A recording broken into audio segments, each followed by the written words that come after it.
the Full Court Press with Eric Franson and Jason Walker. Welcome back to the to the show that we're doing right now. Following the local teams, breaking down the biggest games with in-depth analysis and team interviews. There's going to be much higher expectations, sense of awareness of what we bring to the table. Join the show by calling into 435-752-1069 or text 435-339-0321. It's the Full Court Press. Rose, hands up, yes! Caught! Touchdown! They did it! It's just Jason whistling. Do you know what song I was whistling? It's a Friday. No, I don't know what song I was whistling. We Built This City. We built this city. It's a difficult song to whistle, actually. It's not easy to hit those notes. Well, it's an underrated song. Who sings that? I think it was the band changed their name like 5 times. It was like Starship, Jefferson Starship. Yeah, Jefferson Starship, and then I think it was just Starship when they wrote "We Built This City." But it was they changed their name a lot. But people say it's like one of the worst rock songs ever, but I think that's bullcrap. What? No, come on. So I like the song. We've been talking about there were some games last night, previewing what's on the schedule coming up. There's a couple of Mountain West teams involved in action tonight, and then a full schedule tomorrow. We'll get more details about that later on this hour with This Week in the Mountain West. So stay tuned for that, starting at about 5:30. And then we got a bunch of NFL games as well on the schedule. So we'll try to run through that, some previews of what's going on there. But, it happened yesterday, reports that Bojan Bogdanovic is headed to Detroit, and the Jazz get Kelly Olynyk and Saban Lee. And had a lot of us scratching our heads, like, really, that's the best you could get? Bojan's a solid player. You'd think you could get a little bit more than that. Well, part of the terms have also come out that Detroit sent cash, which basically offsets Saban Lee's contract, which seems to indicate the Jazz may have designs to just cut Lee.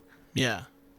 But also there's some reporting today that Utah was engaged into conversations with the Phoenix Suns over Bojan, but those talks broke off because Phoenix really wanted Vanderbilt in the deal, and Utah's like, no, we value him too highly. We're not going to ship him.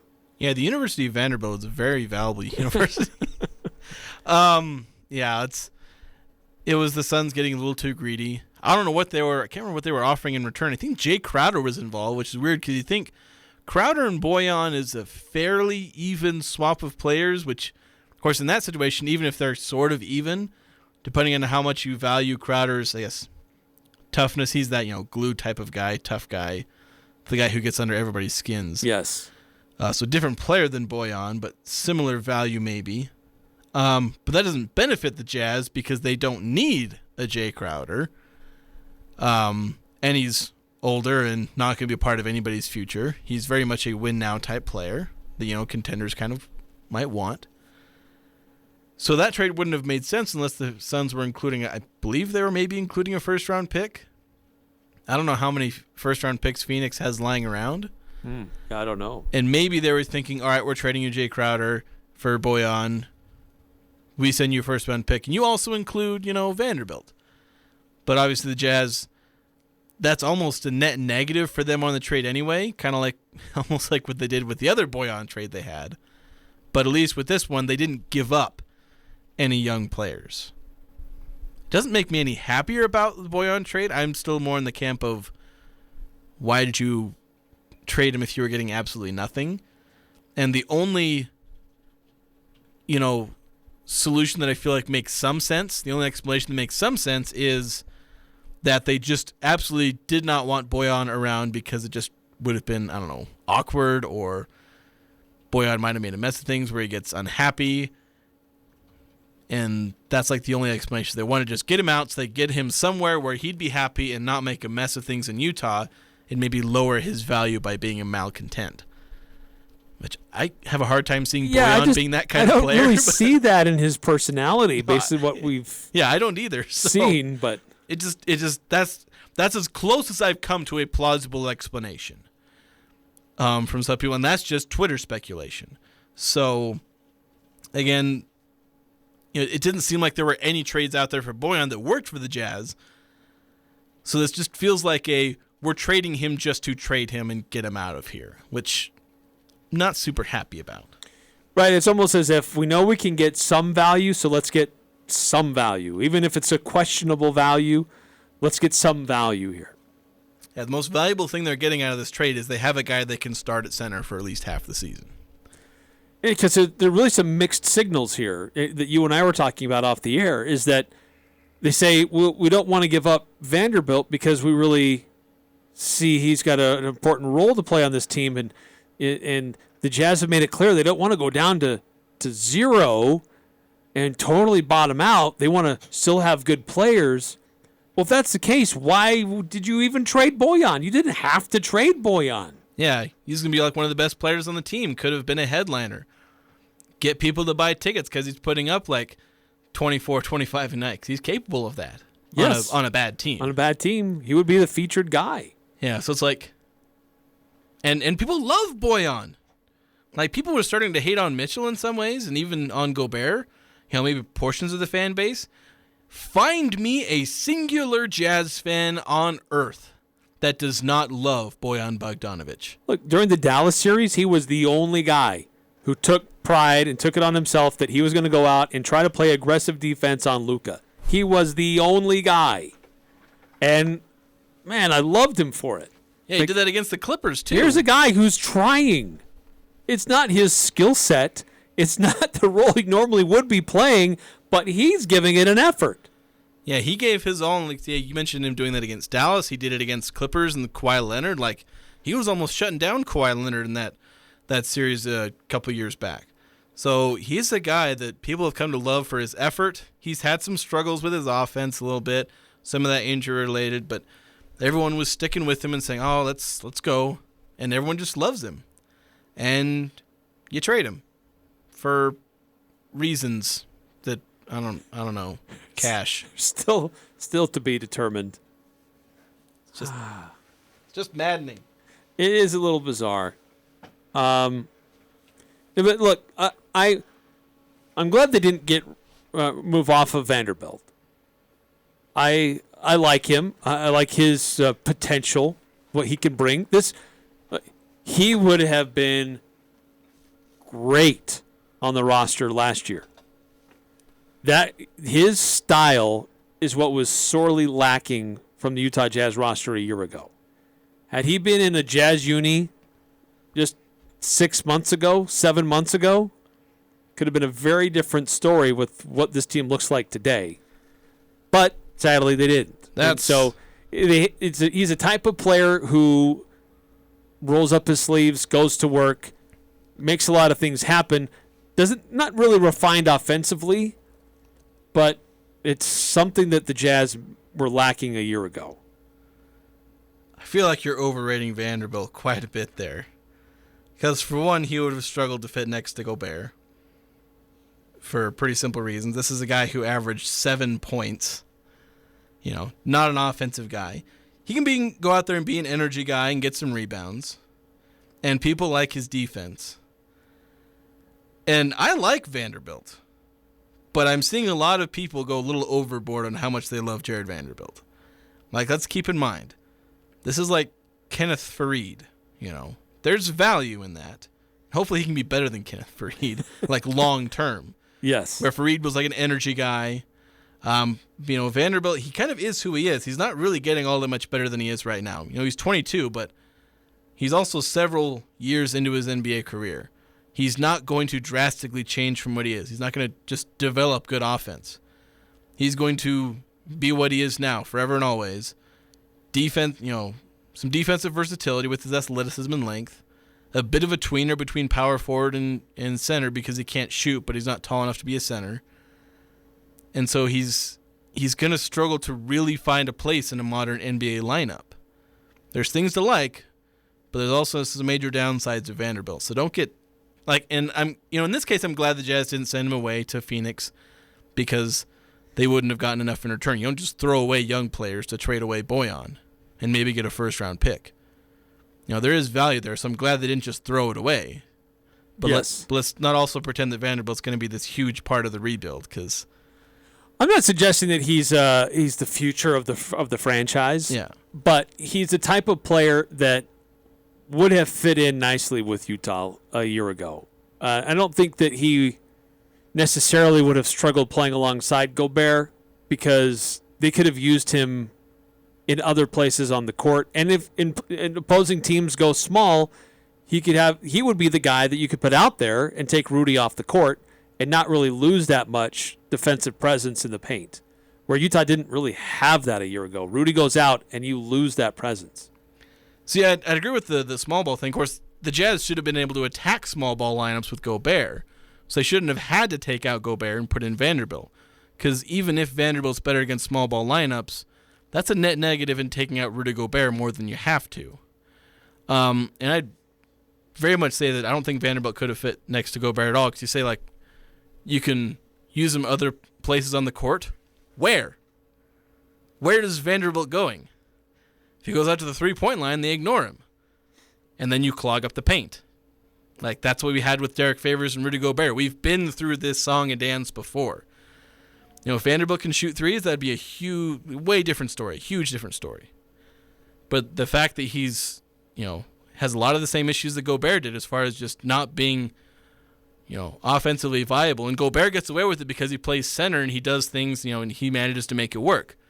Vanderbilt, being a power forward, that doesn't work in the modern NBA anymore unless you have a stretch five, which now the Jazz do. Well, now they do. So they can make him work now. That's kind of one of the advantages of bringing Olynyk, is Vanderbilt can kind of do his thing.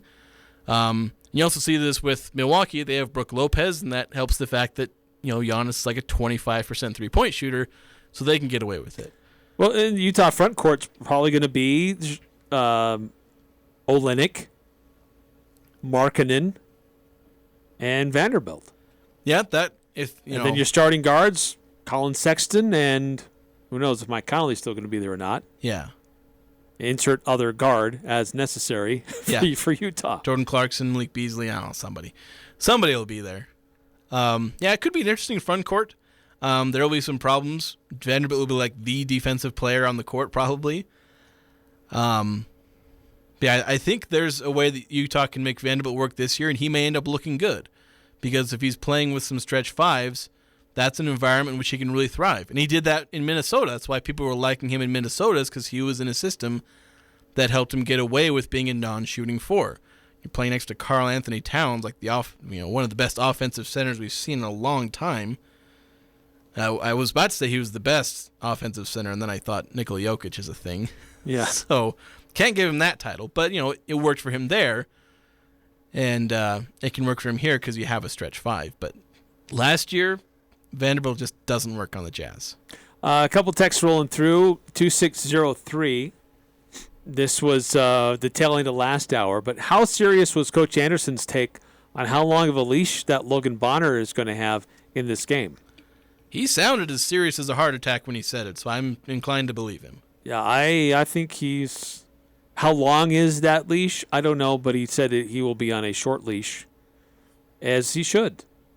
Like his job is for the well-being of the entire team, to win games, not to be loyal to one player.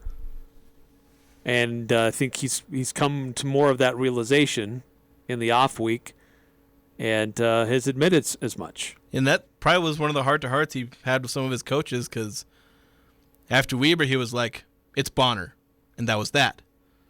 And he really backed off that take after having some time to think about it. He clearly he thought about it and seems to have changed his mind after going over, and getting away from the heat of the moment and having some time to really think about it. 4781 is in agreement. We were talking about your song you were whistling there. It was just Starship when they wrote that song. Yeah. Thank you, 4781. 9315, if the Aggies look like amateur night at the OK Corral tomorrow, maybe we will all be at Oktoberfest to drown our sorrows, but I'm still sticking by my Aggies by 2 possessions.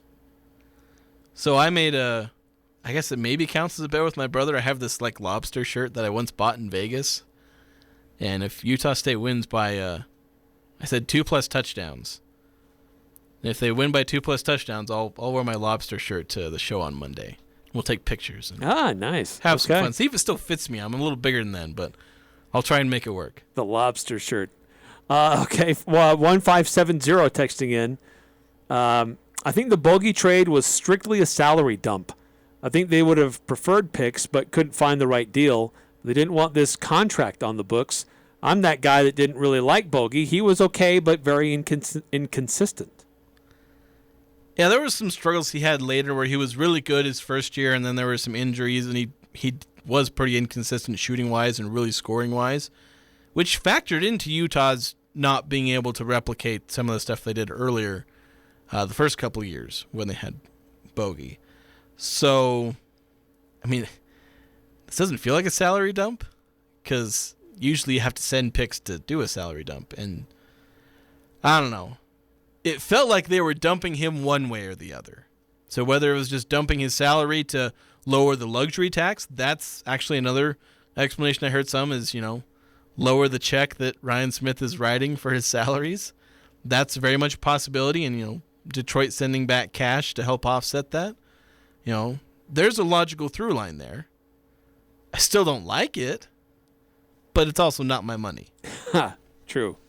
And one thing about Bogey is, and I think this became more prevalent after his wrist surgeries, but if he ever drove in the lane, you could take a swipe at the ball and you'd knock it loose every time. Very soft hands. Like he couldn't hold on to the ball very well when he drove to the basket. It would come loose all the time. And that was a frustration for me. I still loved what he did and how he contributed to the team, but that was definitely frustrating.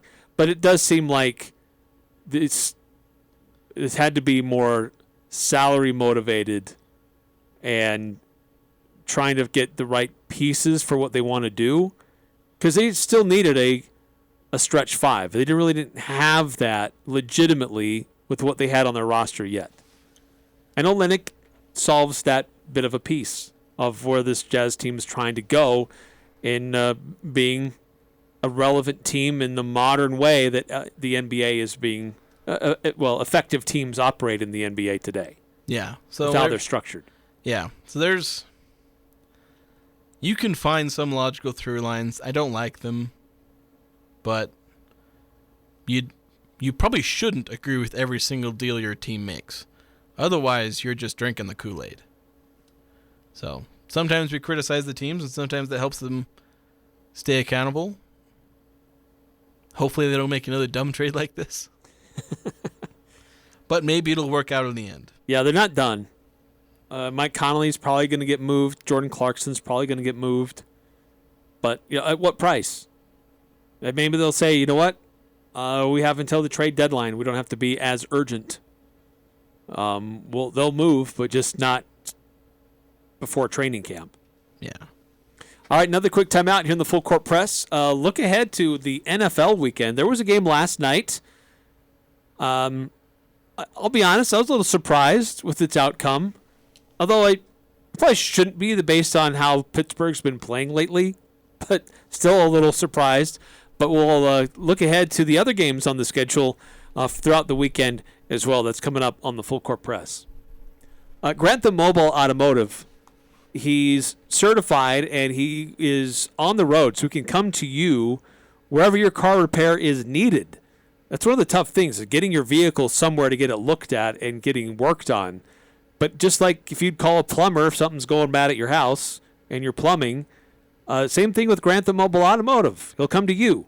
So give him a call at 435-229-4345. That's 435-229-4345. Crystal Vision, the two-time gold medal winner in Best of Northern Utah, just got back from a Las Vegas buying show. They were able to see and buy the newest eyeglass frames, styles, and trends for 2023. Stop in today and check out what's new in the eyeglass frame world. Remember to take in your current prescription and let Crystal Vision fit you into a new look.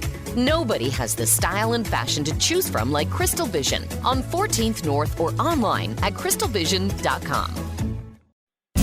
My name is Chris Hammond. My wife really appreciates a clean home, especially with 3 kids and 2 dogs. So when it comes to our carpets being cleaned, I always go to Daryl from Chem Dry of Northern Utah. His team is quick, on time, and precise. They do a great job of making sure our home and our carpets are clean. Thank you, Chem Dry of Northern Utah. Chem Dry of Northern Utah. Chem Dry of Northern Utah.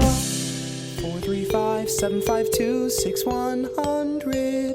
Sunday on Compass Media Network's coverage of the NFL, 2 of the league's all-time greats take center stage in Week 3 as Tom Brady and the Buccaneers host Aaron Rodgers and the Packers.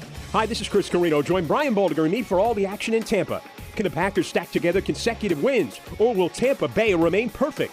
It's Rodgers versus Brady. It's the Packers and the Bucs. If it's the NFL, it's right here. Sunday afternoon, beginning at 1:30 on Sports Talk Radio, 106.9 FM, 1390 AM, The Fan.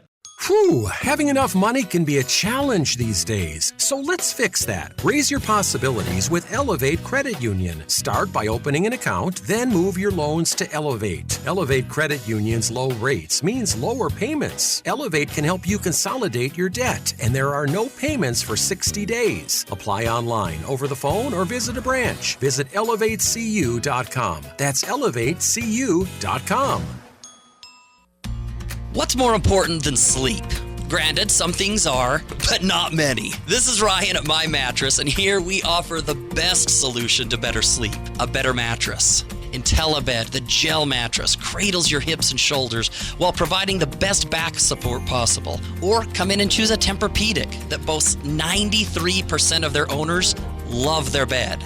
My Mattress, offering the best sleep possible by the South Walmart. S.C. Needham Jewelers is where Utah gets engaged. Couples throughout the state buy their rings from S.C. Needham Jewelers because of our low prices, extensive ring selection, and extraordinary benefits and services with financing available. Go to scneedham.com to learn more. We have many unique and beautiful engagement rings starting at $500. You'll find affordable engagement rings with our integrity price guarantee. This is why we are where Utah gets engaged. Open Monday through Saturday, 10 to 7. S.C. Needham Jewelers, middle of the block, at the sign of the clock. Who do you turn to if you want to change out your wood or pellet stove? Advanced Fireplace and Stove. They were voted the gold medalist for Best of Northern Utah for the 2nd year in a row in the fireplace retrofit category. Be ready when the government's next wood and pellet replacement incentives pop up. Advanced Fireplace can help you navigate the paperwork. For more information, call Advanced Fireplace and Stove, 752-7272. Online, advancedfireplaceandstove.com. Thermo Fisher Scientific is hiring for their manufacturing, distribution, and warehouse team. And that's great news for anyone seeking a rewarding career. Thermo Fisher offers positions across multiple shifts, competitive compensation, health benefits, paid time off, bonuses, and an excellent work environment. Help Thermo Fisher make the world healthier, cleaner, and safer. Visit job.thermofisher.com and search Logan. Thermo Fisher Scientific is an equal opportunity employer. It doesn't matter who you root for. The Full Court Press has all the high school sports covered. The Full Court Press. Connect with us on Facebook, Twitter, and online at 1069thefan.com.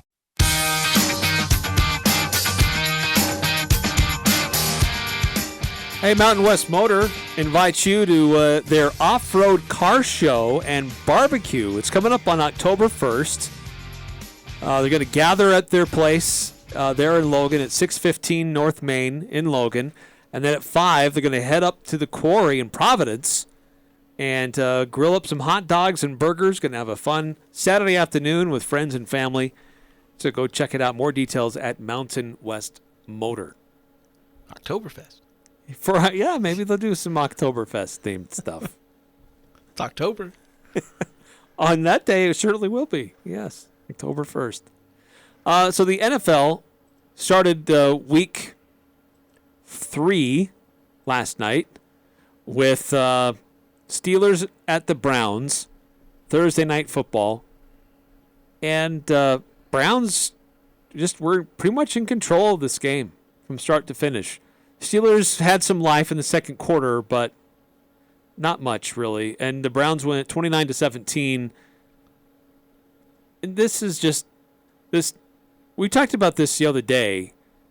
Issues going on with Pittsburgh were masked by everybody thinking that Ben Roethlisberger was washed last year. and he's out of the picture. You can't use that as an excuse anymore. It's just that offensive system is just not working. The philosophy that they have does not work in today's NFL right now. Well, no offensive system works when Mitchell Trubisky is your quarterback. Well, and, Kenny Pickett's your backup. People are calling for Kenny Pickett, and I just tell you right now, that's probably not going to end well if you throw him in this early.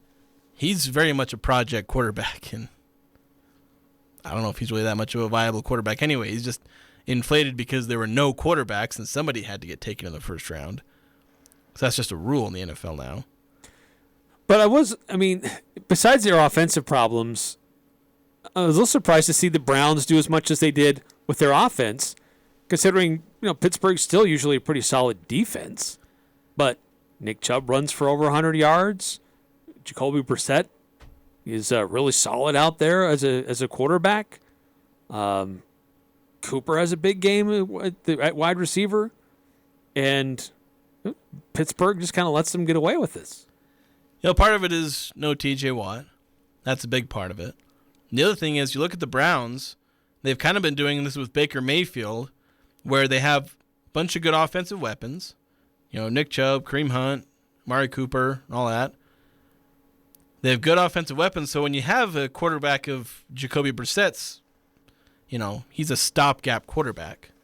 You're able to do some things on offense, and they still have a good enough defense, so they can get some wins. It's going to be about doing it for us here on the Full Court Press. We got This Week in the Mountain West coming up. But here on the Fan on Sunday, it'll be the Buccaneers against Green Bay. Should be a lot of fun at 1:30 on Sunday. So some really good, interesting NFL matchups. We'll recap them all when we come back on Monday. 106.9 FM, 1390 AM, The Fan. This Week in the Mountain West. Coming up next. DD Auto and Salvage is going to pay you the most for junk vehicles. You can get rid of your junk vehicles today. DD Auto and Salvage makes it so easy and fast to get rid of your junker vehicles by paying you the most money possible. Pickup is available. If you have metal, DD Auto and Salvage in Logan wants to pay you today. Call 787-1204. That's 787-1204. Today. See store for details.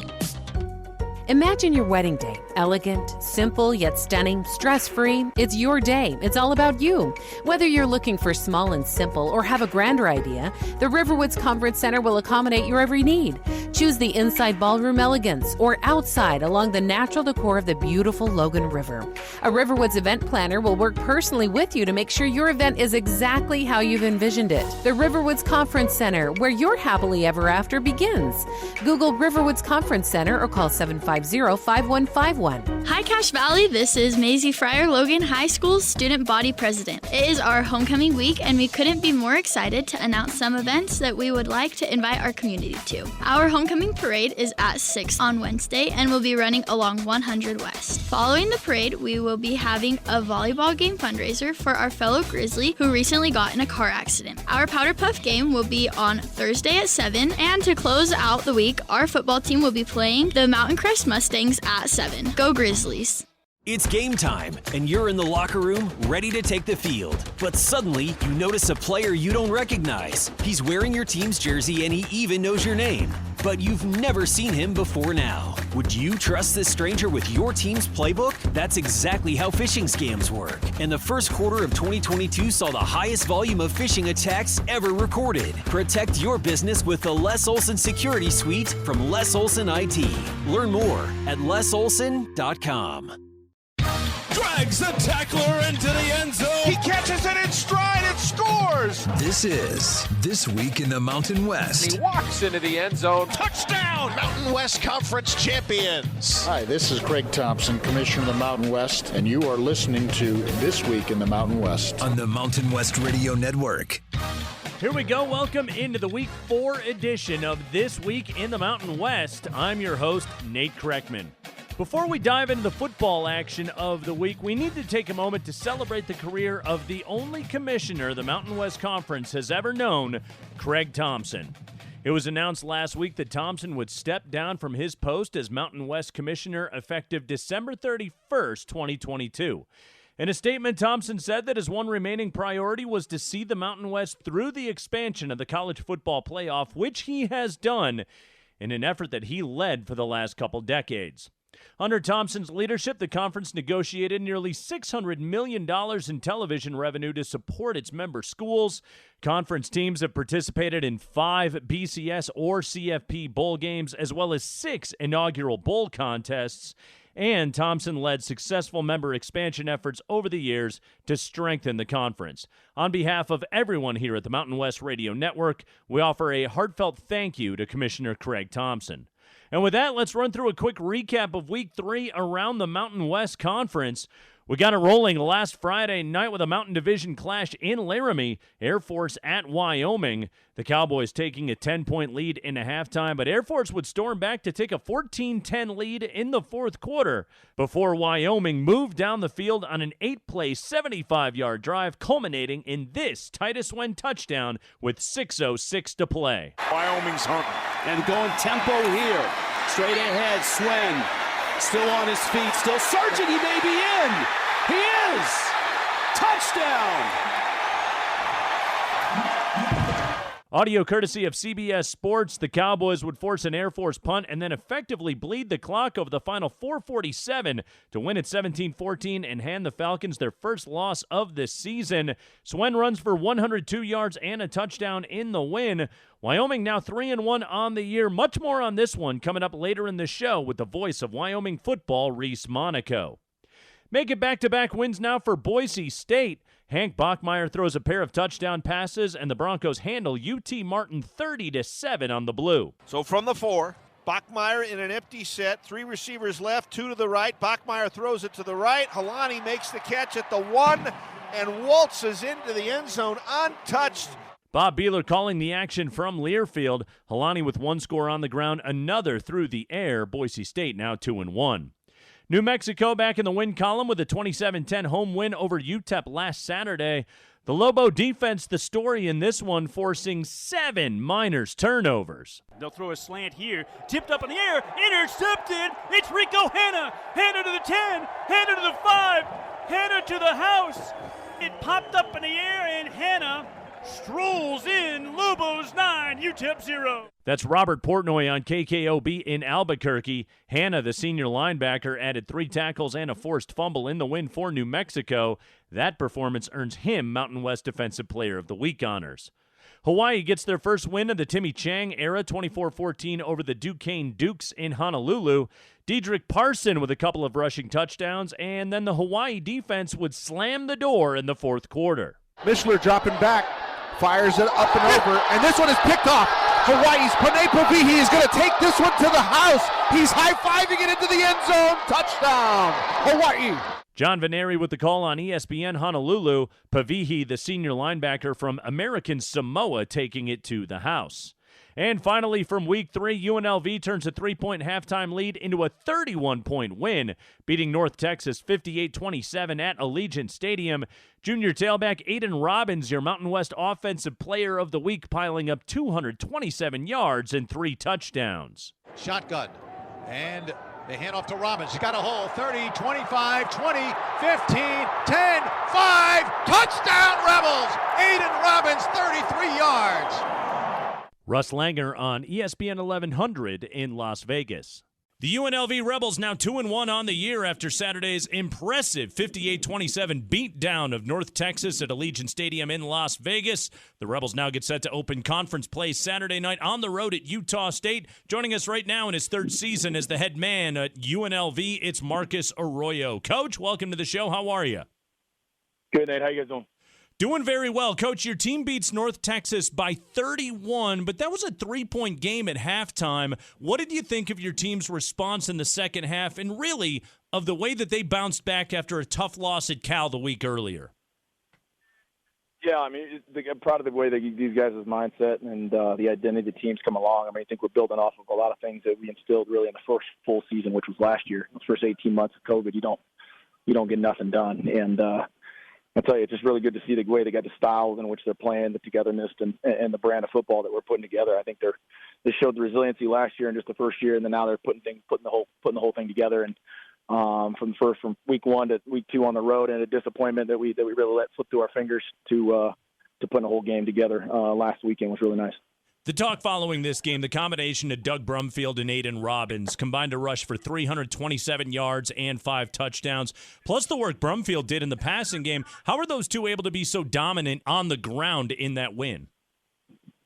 Well, I mean, being explosive for us is a little bit goes both ways. It's not just through the air. We've got, we've recruited well and we've developed these guys in a situation in offense now where we believe we've got some playmakers. And Aiden, guy we brought in at running back to replace Charles Williams, who was a lead horse here for a long time, was big shoes to fill. I think offensively the scheme lends itself to what he's able to do, and the old line's gelling really well, both in the run game and pass game. And then Doug with his arm talent that we've tried to develop and play and catch, and then his ability to extend plays with his feet are beginning to show that there's a nice balance and a little bit of extra there to the offense. Specifically with Brumfield, he throws for 211 yards and a couple of touchdowns.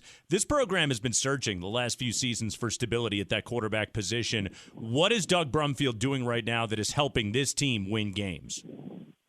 Well, more than anything, we're healthy. It was the first time we've been here and had, a healthy quarterback that's been in the system and heard what we've done. I think that Doug was effective in that first full season last year to really sit down and learn it, and then he got hurt. He's still only, I think, this 6 or 7 start. So he's done a nice job calming down, letting the system come to him, playing within the system.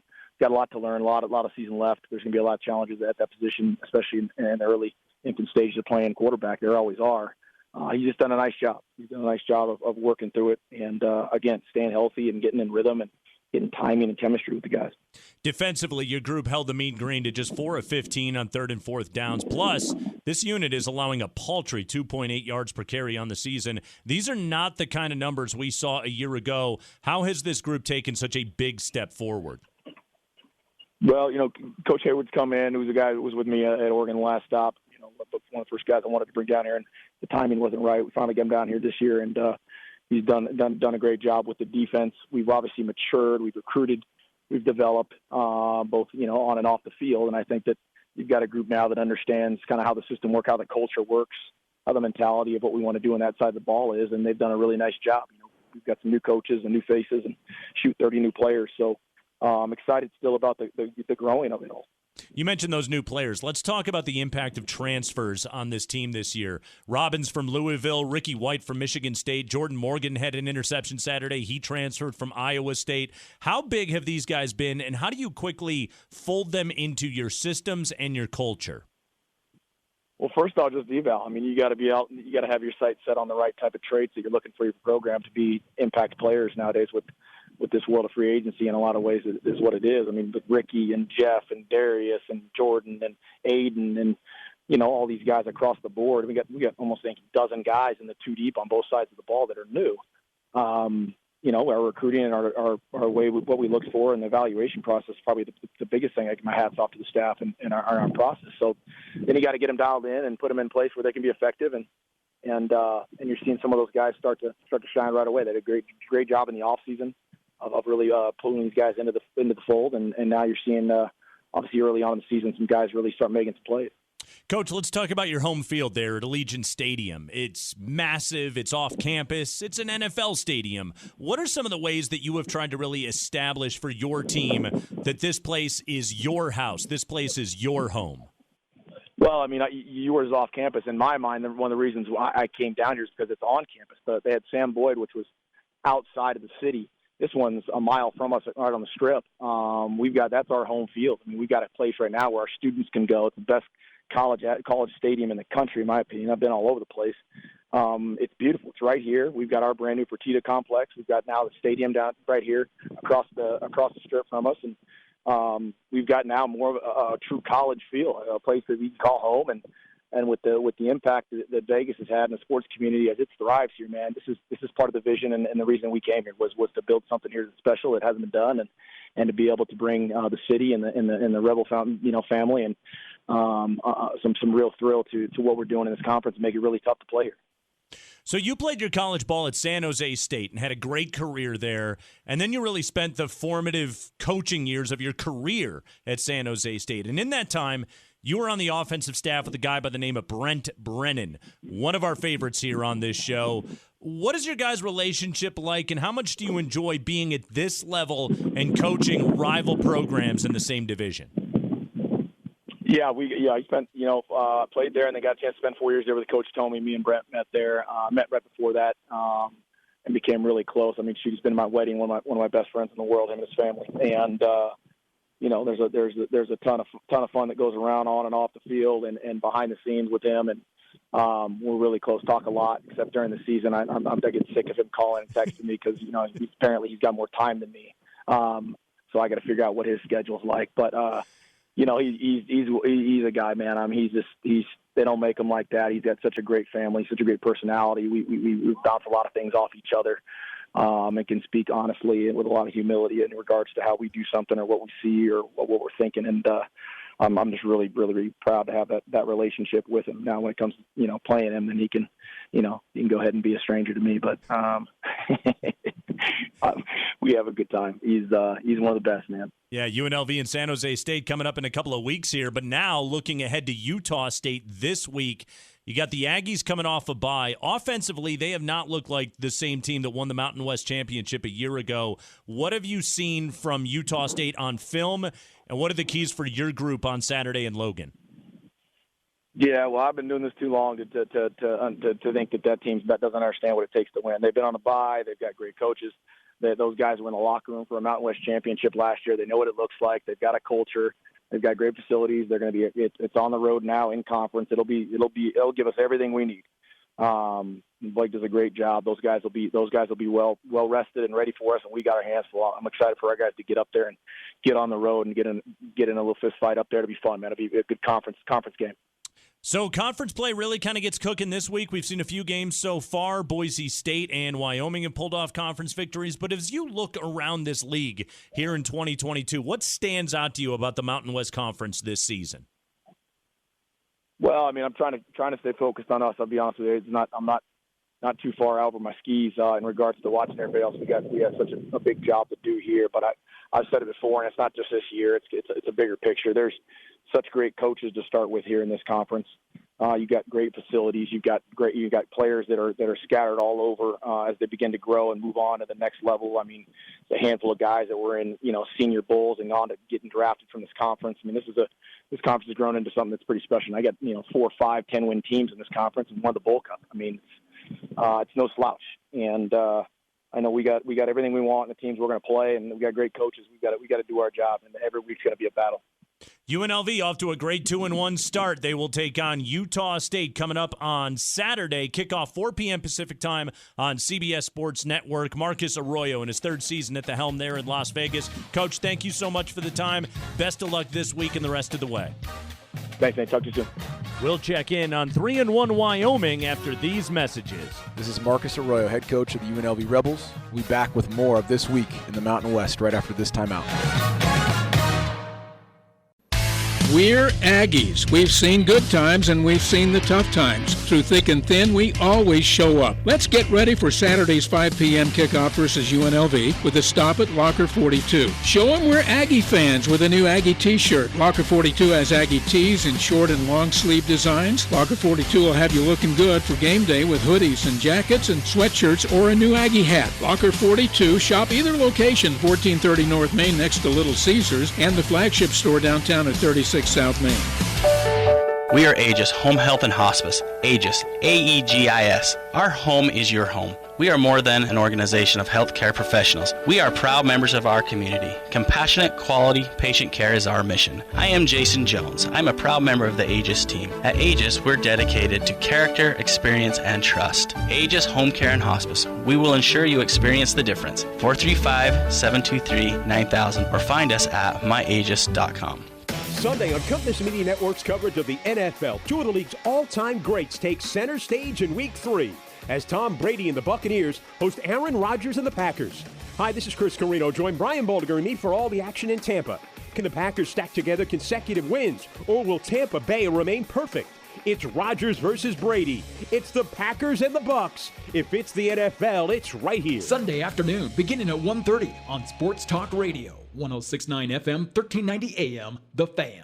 Your station for the Utah Jazz, Skyview Bobcats, and the Full Court Press on Sports Talk Radio, 106.9 FM, 1390 AM, The Fan.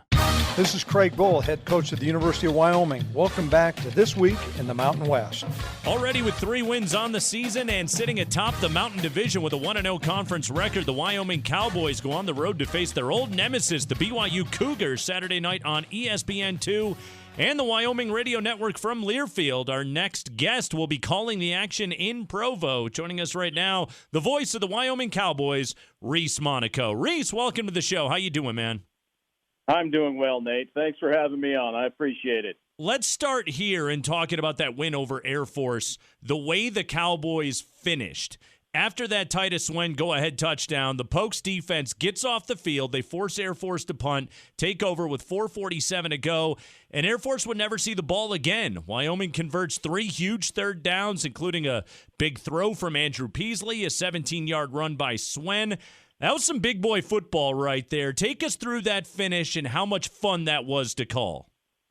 Well, it was a blast because of what happened on that, Nate, was that Wyoming flipped the script. That's usually Air Force that takes the ball on that final drive and runs out the clock, and the other team just has to sit there and watch. So for the Cowboys to do that, and for Titus Swen on the third down and to come up with that big run, and for Andrew Peasley to complete the number of passes he did, he's starting to settle in and get comfortable in this offense, and I really believe that was Wyoming's best offensive performance that they had as far as consistency goes. Usually there's just something that a penalty here or there. It was just a clean game for the Cowboys offensively, and it was Tim Polisek's best game calling, the offensive coordinator for calling a game. I just think he seemed a step ahead of Air Force on that last drive.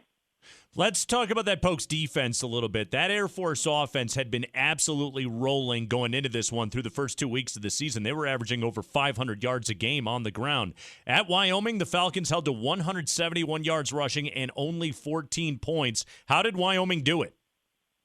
Well, they always say stopping Air Force starts with stopping the fullback, and the Cowboys were able to win first down and put Air Force in second and long and some third and long situations, and that defense was able to hold Roberts to just 54 yards. This is a guy that I think had 174 yards against Colorado the week before. So he was coming in. He was on a roll. He's just a big, strong, physical guy. And for the defense to slow him down and put Air Force in some uncomfortable situations, I think was absolutely huge.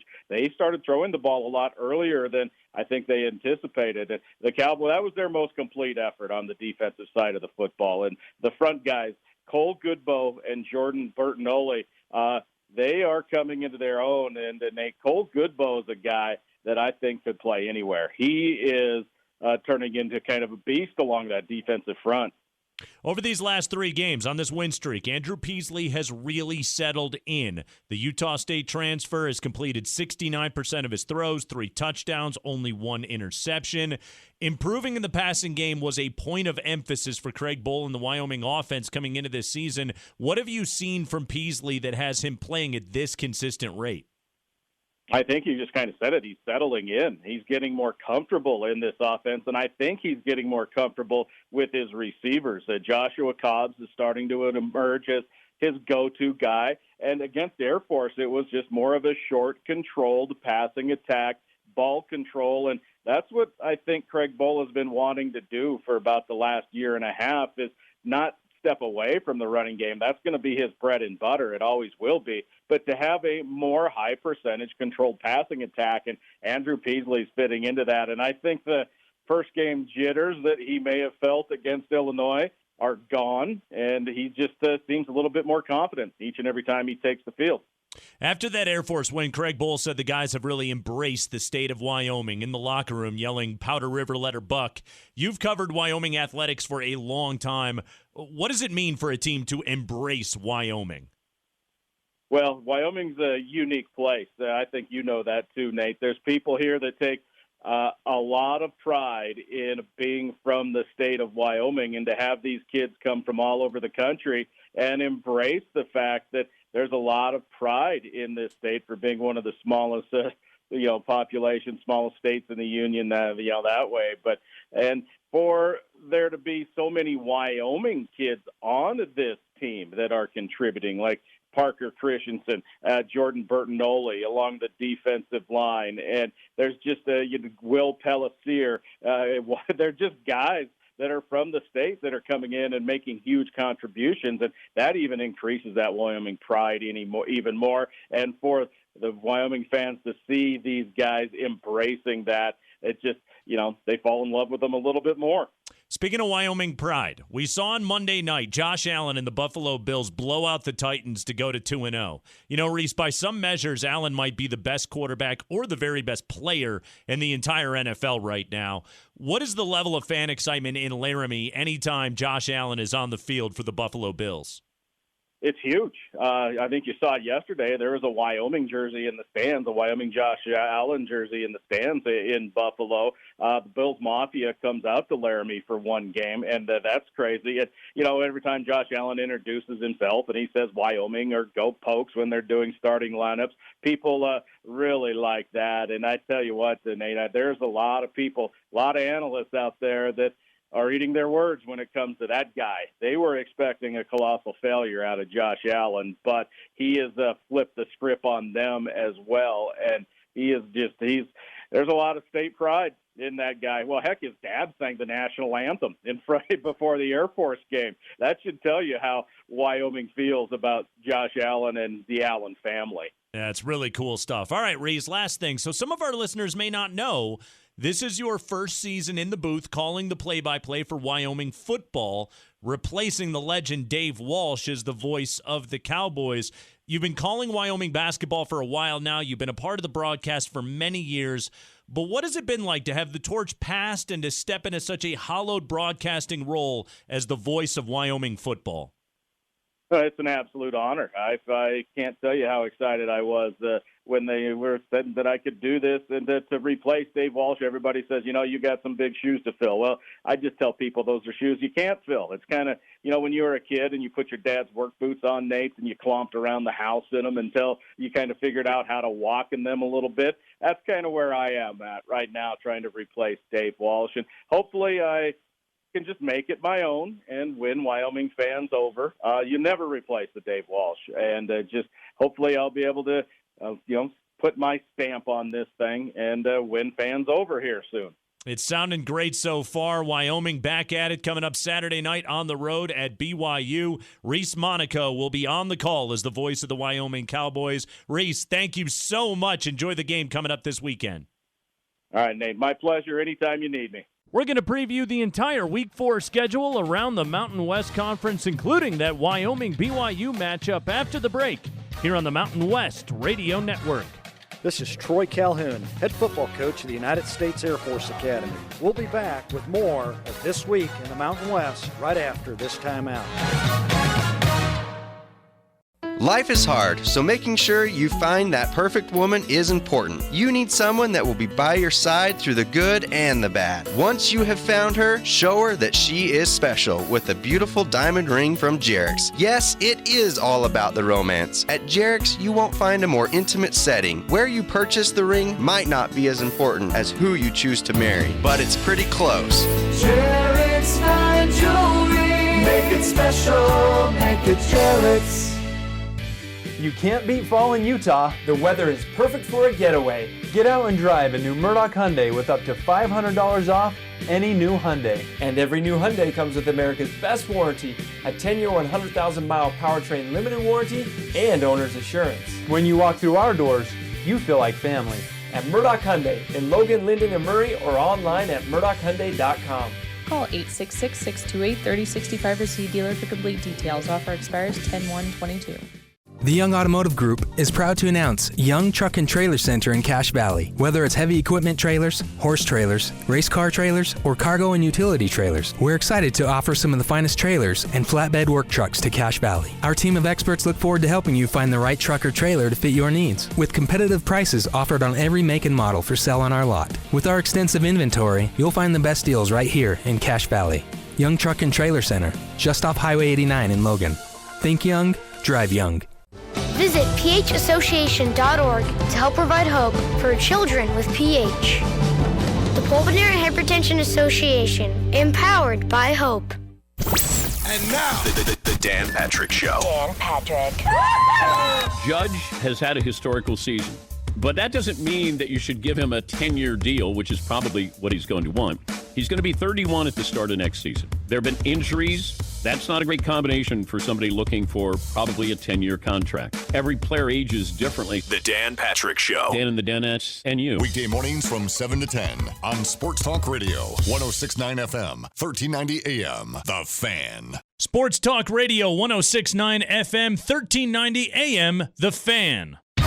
This is Ken Wilson, head coach of the Nevada Wolfpack. Welcome back to This Week in the Mountain West. Your Week 4 schedule in the Mountain West gets rolling with a doubleheader Friday night starting at 5 p.m. Pacific, 6 p.m. Mountain Time with a conference showdown on FS1. Ken Wilson's Nevada Wolfpack taking on Air Force at Falcon Stadium on the grounds of the United States Air Force Academy. The Falcons have won 4 of 6 matchups with Nevada since they moved into the Mountain West in 2012, and Air Force has scored at least 40 points in 5 of those games. And then the late game Friday, Boise State visits UTEP on CBS Sports Network at 8 p.m. Mountain. 7 games Saturday starting at 12:30 Pacific with San Diego State hosting Toledo at Snapdragon Stadium on FS1. In their 2 losses to Arizona and Utah, the Aztecs offense has averaged just 228 total yards.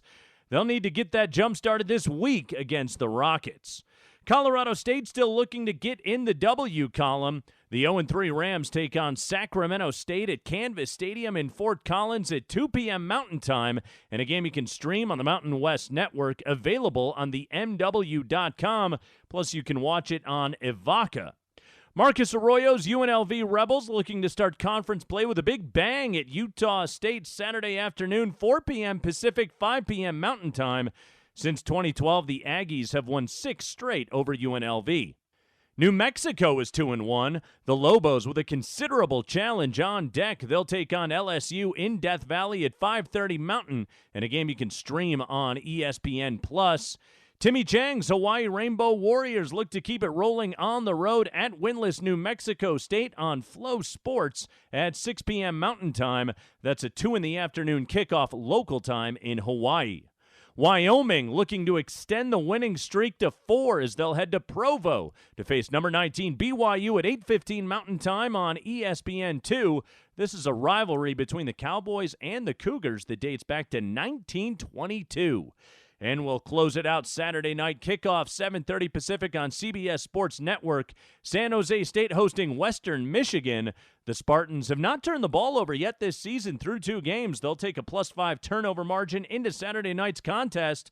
One other note, the Spartans will wear their black City of San Jose jerseys for this game. Fresno State is idle this week. And that will do it for the Week 4 edition of This Week in the Mountain West. Be sure to follow the Mountain West on all social media channels, Twitter, Facebook, and Instagram for all the latest news, score standings, and highlights. Plus, you can always keep up with everything and get the latest content from the Mountain West Network at the MW.com. I'm your host, Nate Kreckman. Thank you so much for listening, and enjoy Week 4 of the college football season. This is Craig Thompson, Commissioner of the Mountain West. We'll talk to you next week right here on This Week in the Mountain West.